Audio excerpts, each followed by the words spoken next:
So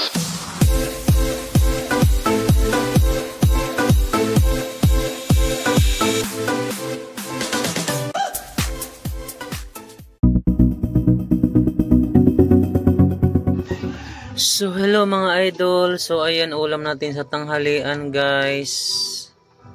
May isda tayong tuna sinabawan. So nalagyan ko na ng asin, magic, paminta. Okay na yung sabaw mga idol, lagyan na lang natin ng kalamansi juice. Ayan,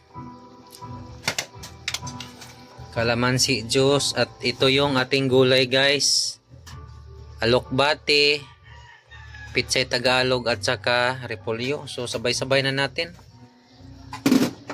So ulam natin ngayon mga idol, isda.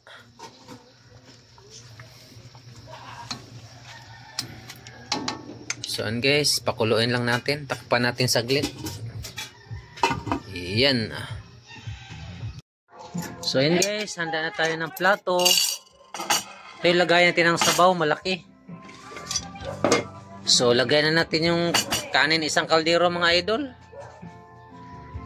Ito yung ano natin, sausawan, toyo. Tingnan natin guys. Oh, ayun na, kumulo na, luto na to ang gulay natin. Ulam natin mga idol, isda oh. Ibang klase yung isda, malalaking hiwa kasi ano, tuna to.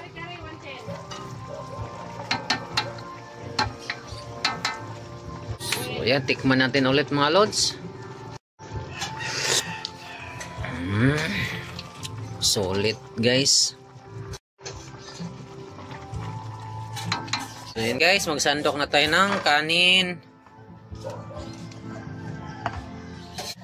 Guys, maglagay tayo ng sausawa na sili.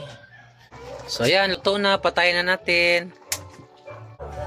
Ayan, sandokin na natin guys ang ating ulam. Yan.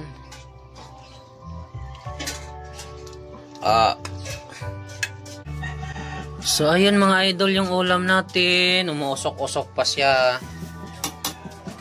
Yung ating sandok. So yung kanin natin guys. So sausawan. Kain na tayo mga idol. So yun guys, kain na tayo. Ay, ulam natin. Kano ko? Dami. Ayun guys, nagdasal na tayo. Tara, let's go, kain na po. Tapos na tayo nagdasal mga idol. Thank you Lord sa pagkain, sa biyaya. Amen. Higop na.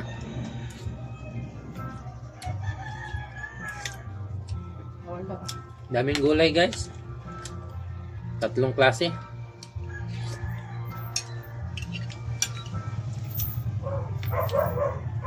Alam ba tayo nag-ulam na ganito? Tagal na ba? Karaan.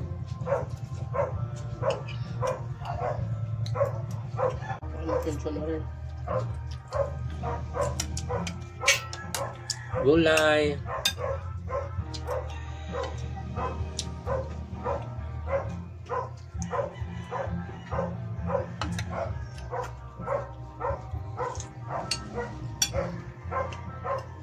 Kain tayo mga idol, tanghalian.